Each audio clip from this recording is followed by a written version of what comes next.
제2차 대전 당시 징용 피해자의 개인 청구권이 있다는 문재인 대통령의 발언에 일본 정부가 반발했는데요.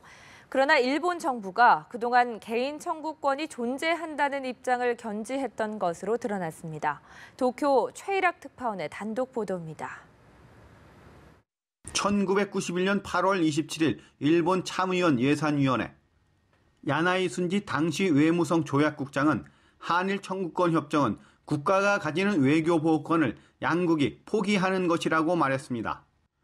외교보호권은 자국민이 타국에 의해 위법한 침해를 받았을 경우 등의 타국에 구제를 요청하는 것입니다. 야나이 국장은 그러면서 개인 청구권 자체를 국내법적으로 소멸시킨 것은 아니라고 답변했습니다. 같은 해 3월 26일에도 다카시마 유시오 당시 외무성 외무대신 관방은 소련에 대한 일본 국민 개인의 청구권에 대해서도 같은 취지의 답변을 했습니다. 두 사람 모두 국가 간 청구권 포기 협정을 맺었다고 해도 개인 청구권은 별도로 존재하고 있다는 점을 분명히 한 것입니다. 이는 문재인 대통령이 취임 100일 기자회견에서 양국 간 합의에도 불구하고 강제징용자 개인이 상대 회사에 가지는 민사적 권리는 그대로 남아있다는 발언과 같은 맥락입니다.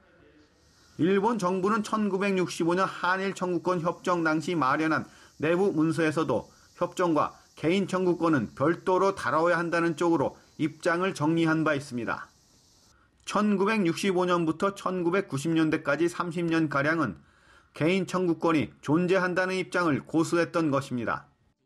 그럼에도 문 대통령의 발언에 불만을 표시함에 따라 일본 측이 자신들의 필요에 따라 쟁점 현안에 이중적 잣대를 적용하고 있다는 비판을 피하기 어려워 보입니다.